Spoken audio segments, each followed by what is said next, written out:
Floating voter वो होते हैं जो कहीं ना कहीं बीच में दीवार के खड़े होते हैं, वो इधर भी कूद सकते हैं उधर भी कूद सकते हैं। एक होते हैं वोकल वोटर्स जो कुछ भी होता है वो बोलते हुए घूमते हैं, और एक होते हैं साइलेंट वोटर।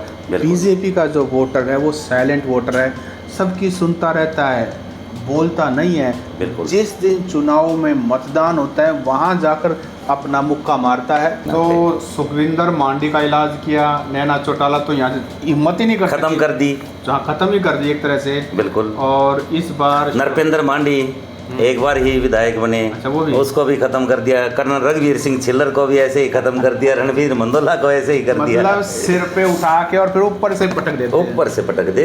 टिकट एलोकेशन से पहले कि शायद विनेश फोगाट भी यहाँ से चुनाव लड़ सकते। बाड़ा विधानसभा क्षेत्र से अगर विनेश फोगाट को टिकट मिलती तो मैं ये कहता हूँ कि जो 60 उम्मीदवार थे कांग्रेस के, उनमें से शायद ही कोई बागी होता, क्योंकि इस बार कांग्रेस से बागी होकर सोमवीर घसोला मैदान में है, कहीं ना कहीं सीधे रूप से कांग्रेस पार्टी को नुकसान कर रहे हैं। सुखविंदर मांडी इस बात से नाराज़ हुए कि उनको टिकट नहीं मिला और सुखविंदर मांडी पार्टी तक छोड़कर कांग्रेस में ज्वाइन कर दिया।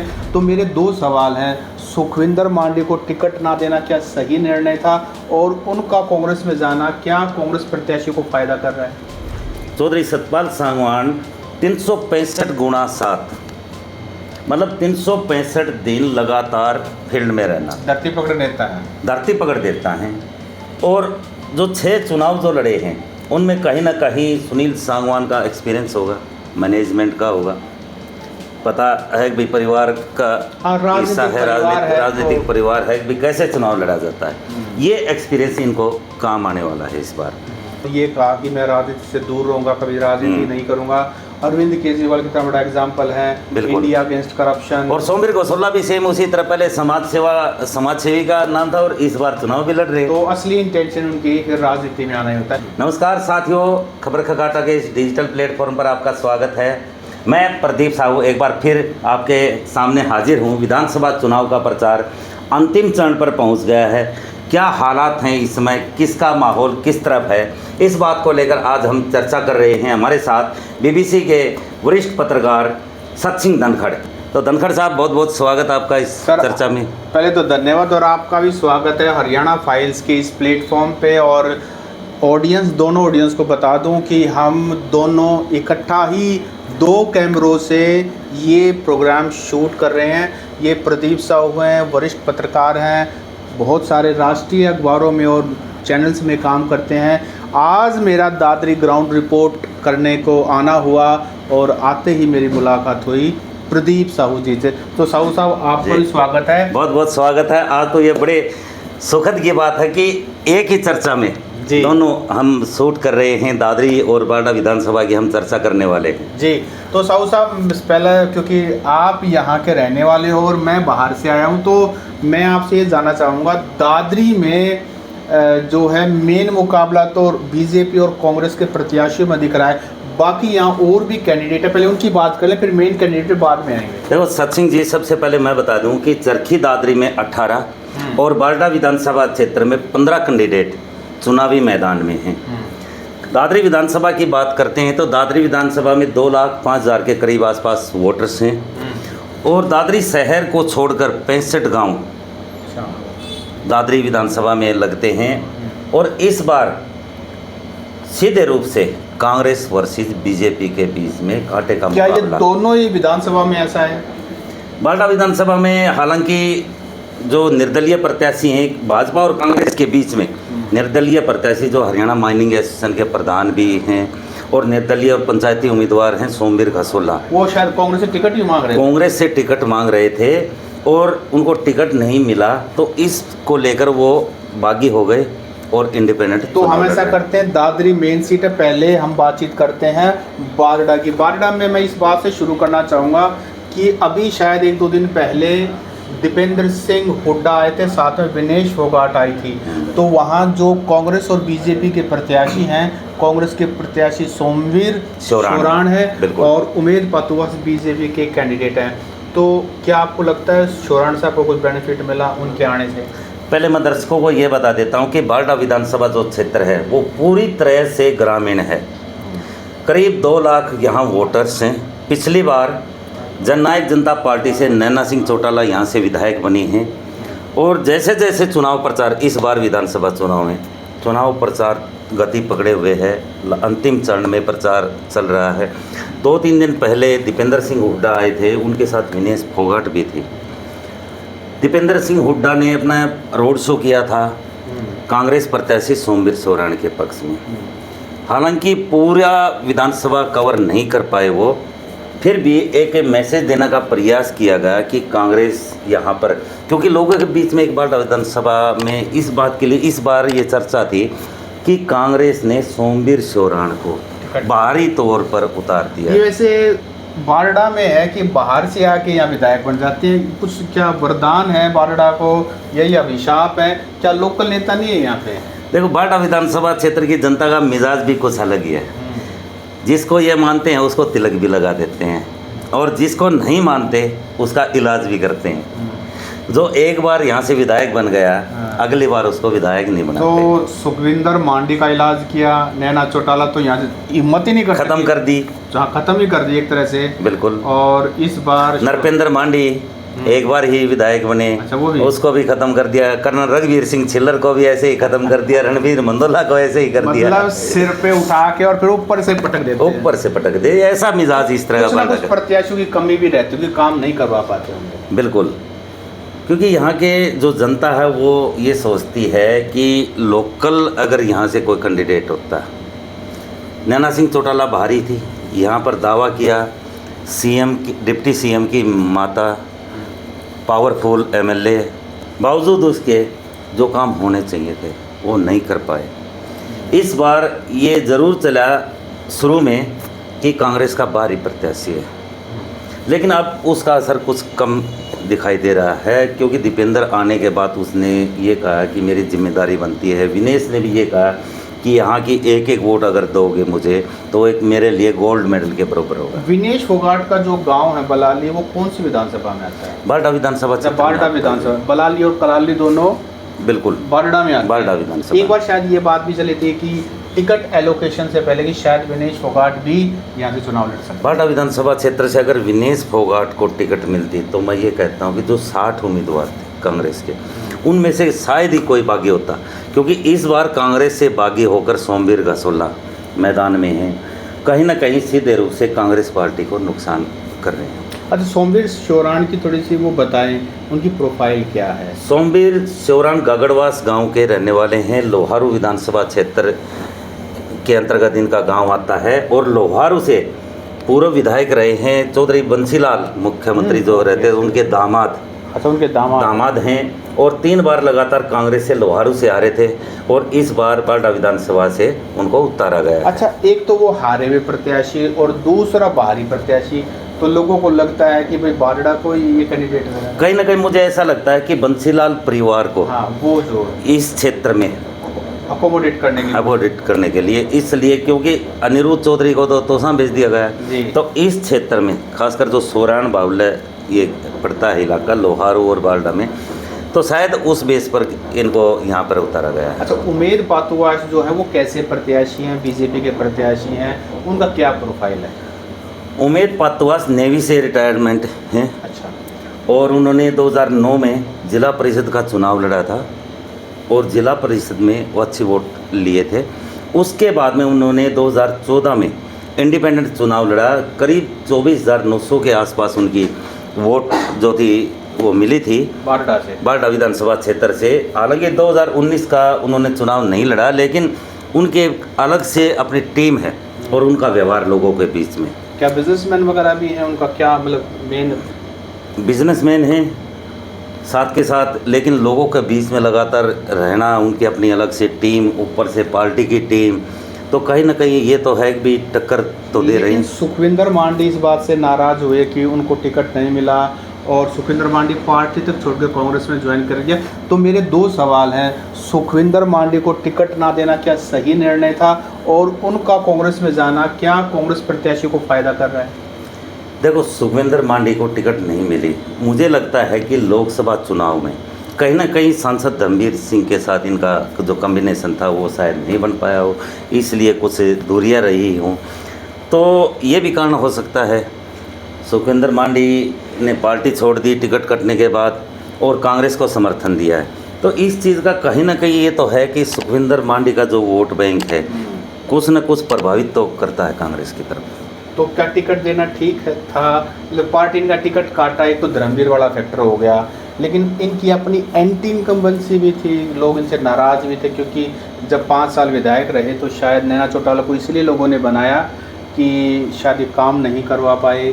तो मैं ये जानना चाहता हूँ कारण क्या रहा है? एंटी इनकम्बेंसी तो थी और यही कारण है कि आप देखो कि दादरी और बारडा विधानसभा क्षेत्र दोनों में ही नए उम्मीदवार बीजेपी ने उतारे, नया कार्ड खेला है क्योंकि उमेद पतवास का अपनी टीम थी, लगातार कई दिन से जुटे हुए थे, इधर पूर्व मंत्री सतपाल सांगवान का अपना प्रभाव है, तो ये मुझे लगता है कि पार्टी ने नया कार्ड खेलकर कुछ इस बार कांटे का मुकाबला इसमें बनाया।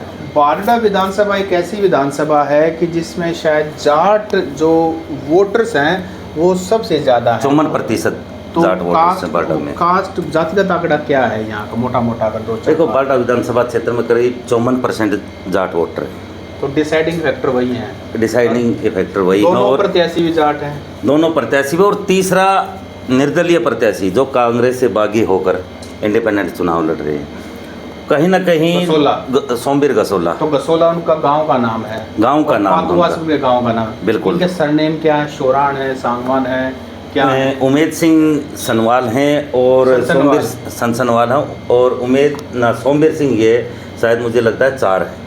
अच्छा, चाहर है, लोग सभी जाट प्रत्याशी हैं ये। अच्छा, तो जो थी ये तो हमने जो बातचीत की वो बातचीत की बारडा विधानसभा की। अब मेन जो लोगों की रुचि है दादरी के पर, और दादरी में रुचि इसलिए भी है क्योंकि यहाँ दोनों जो नेशनल पार्टीज़ के कैंडिडेट हैं बीजेपी और कांग्रेस के, इस बार संयोगवश दोनों ही प्रत्याशी एक से एक बढ़िया हैं और दोनों ही सांगवान हैं। दोनों ही सांगवान। और सांगवानों के कितने गांव हैं यहाँ पे?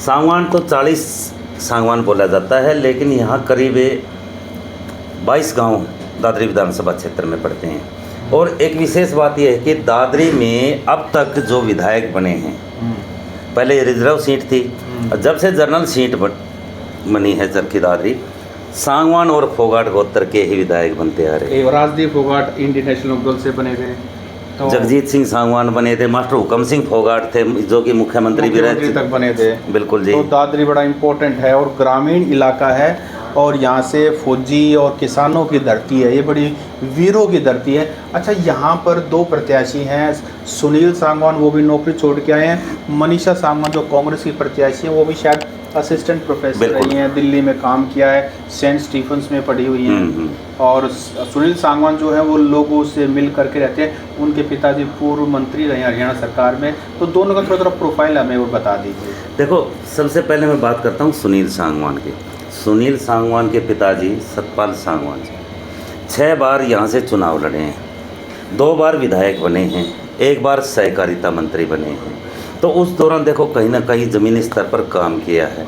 इतना ज़रूर है कि यहाँ इस क्षेत्र में चौधरी सतपाल सांगवान 365 गुणा 7 मतलब 365 दिन लगातार फील्ड में रहना, धरती पकड़ देता है। और जो 6 चुनाव जो लड़े हैं उनमें कहीं ना कहीं सुनील सांगवान का एक्सपीरियंस होगा, मैनेजमेंट का होगा, पता है कि परिवार का हिस्सा है, राजनीतिक परिवार है कि कैसे चुनाव लड़ा जाता है, ये एक्सपीरियंस इनको काम आने वाला है इस बार। मनीषा सांगवान हैं, कांग्रेस की प्रवक्ता हैं, महिला कांग्रेस की प्रदेश महासचिव भी हैं। कितने समय से एक्टिव है मनीषा यहाँ? करीब 7-8 साल से इन्होंने यहाँ पर मनीषा सांगवान फाउंडेशन के नाम से अपना संगठन शुरू किया। इनके पति हैं IRS विकास सांगवान हैं। कौन से गांव से? पैतावास कला गांव है इनका, जो दादरी विधानसभा क्षेत्र में पड़ता है। तो जैसे इन्होंने सामाजिक सेवा के रूप में शुरू किया, मोटी टारगेट वही कि इस कहीं ना कहीं राजनीति शुरुआत करनी चाहिए। तो राजनीति की शुरुआत के लिए सबसे पहले दादरी में होता भी ऐसा है, जो भी कोई नया कैंडिडेट आता है पहले वो समाज सेवी बनता है, उसके बाद में नेता। जैसे कि सोमवीर सांगवान पहले समाज सेवी बने थे और उसके बाद में नेता बने थे। तो ये एक माध्यम है, जैसे मैं रोहतक से आता हूँ तो वहाँ आप ये देखिए बलराज कुंडू बसें चलाई समाज सेवा की और ये कहा कि मैं राजनीति से दूर रहूंगा, कभी राजनीति नहीं करूंगा। अरविंद केजरीवाल की तरह बड़ा एग्जाम्पल है, इंडिया अगेंस्ट करप्शन। और सोमवीर गौसोला भी सेम उसी तरह, पहले समाज सेवी का नाम था और इस बार चुनाव भी लड़ रहे। तो असली इंटेंशन उनकी फिर राजनीति में आना ही होता है। बिल्कुल। तो मनीषा सांगवान और सुनील सांगवान दोनों प्रत्याशी अगर ग्राउंड पे जाते हैं तो गाँव में लोगों के लिए बड़ा एक असमंजस की स्थिति पैदा होगी। दोनों ही सांगवान है, दोनों ही जाट हैं और दोनों ही प्रोफाइल अच्छा है। दोनों का प्रोफाइल अच्छा है, सब कुछ ठीक है, लेकिन इस बार जो फ्लोटर वोटर्स हैं ना, वो फैसला करेंगे। कोई कहता है पार्टी अच्छी है तो प्रत्याशी अच्छा नहीं, कोई कहता है प्रत्याशी अच्छा है तो पार्टी अच्छी नहीं। और इस बार जो स्टार प्रचारक जो आएंगे, प्रचार करेंगे, उससे कहीं ना कहीं फ्लोटर जो वोटर्स हैं वो इधर उधर तो जाएंगे और वही फैसला करेंगे। मैं दर्शकों को बता दूं कि 3 तरह के वोटर चुनावी राजनीति में होते हैं। एक होते हैं फ्लोटिंग वोटर। फ्लोटिंग वोटर वो होते हैं जो कहीं ना कहीं बीच में दीवार के खड़े होते हैं, वो इधर भी कूद सकते हैं उधर भी कूद सकते हैं। एक होते हैं वोकल वोटर्स, जो कुछ भी होता है वो बोलते हुए घूमते हैं। और एक होते हैं साइलेंट वोटर। बीजेपी का जो वोटर है वो साइलेंट वोटर है, सबकी सुनता रहता है, बोलता नहीं है। जिस दिन चुनाव में मतदान होता है वहाँ जाकर अपना मुक्का मारता है और फिर अपना जो है मतदान का प्रयोग करता है। तो जो फ्लोटिंग वोटर्स हैं वो अभी इस बात के लिए इंतजार में हैं कि कोई स्टार प्रचारक आए या कोई और विशेष चीज़, यहाँ कुछ अलग हो सकता है, उधर वो डाइवर्ट हो सकते हैं। और इस बार मैं कांग्रेस की तरफ से सिर्फ और सिर्फ दीपेंद्र सिंह हुड्डा ही प्रचार में आए हैं चरखी दादरी विधानसभा में, और कैप्टन अजय यादव अहिरवाल वोट को कहीं ना कहीं साधने के प्रयास में हैं। इधर बीजेपी की तरफ से सांसद धर्मवीर सिंह कई बड़े बड़े गांव में भी प्रचार करने के लिए पहुंचे हैं। तो सुनील सांगवान को एक चीज़ का ये फैक्टर मिल सकता है कि उसके साथ साथ उनके पिताजी पूर्व मंत्री, वो भी अपने आप में एक स्टार प्रचारक हैं, वो रेगुलर साथ रहते हैं।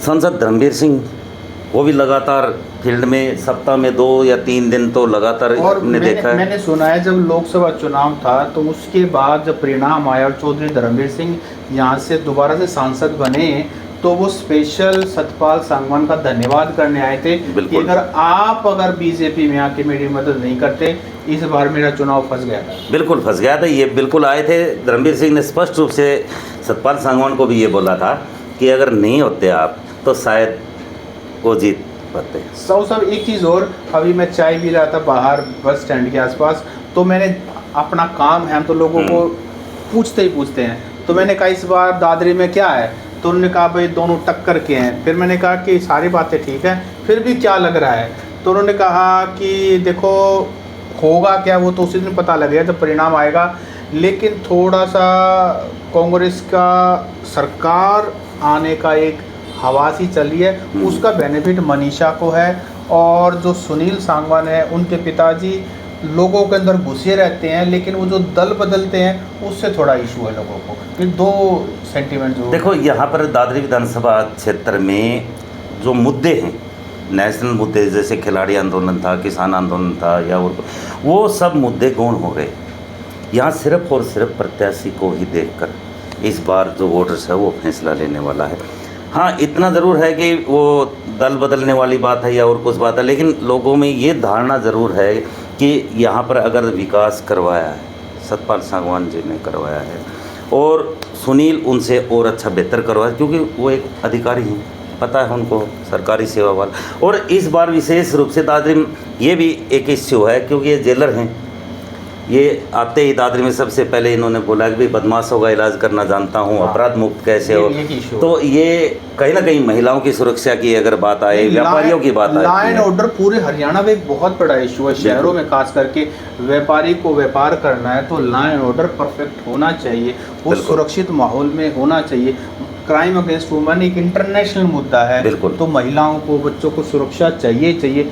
ये बहुत अच्छा मुद्दा है। पार्टी कोई भी हो, कोई भी जीते, लेकिन ये मुद्दा बहुत ज़रूरी है, इसको टच जरूर किया जाना चाहिए। तो तभी तो मैं बता रहा हूँ कि ये इन्होंने ये जो कहा कि अपराध मुक्त बनाना, बदमाशों को यहाँ दादरी में फटकने में नहीं दूंगा, लक्ष्मण रेखा तो खींचना, ये इशू अभी है। ये कहीं ना कहीं ये जो बोल रहे हैं, अगर ये चीज़ क्लियर होती है तो देखो इसका तो धरातल पर वैसे ही फायदा कास्ट डायनेमिक्स क्या है दादरी का, थोड़ा सा कितने जाट हैं, कितने ब्राह्मण हैं, क्योंकि ये भी आज की सच्चाई है। दादरी विधानसभा क्षेत्र में करीब 2,05,000 वोटर हैं और करीब 70,000 यहाँ पर जाट हैं। इसके अलावा राजपूत, ब्राह्मण और चमार, ये लगभग 20-22 के आसपास इनकी पर कास्ट के हिसाब से, रविदास समाज से। हाँ ठीक है।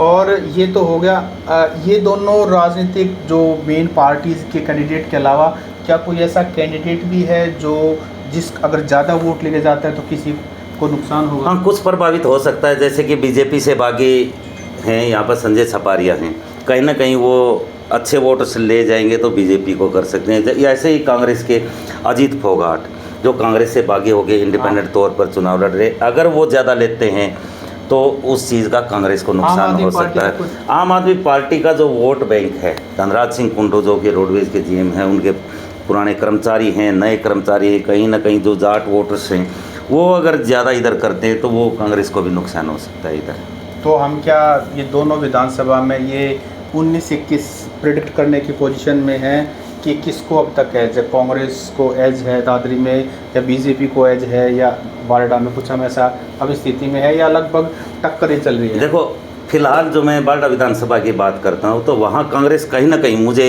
19-20 का अंतर दिखाई दे रहा है।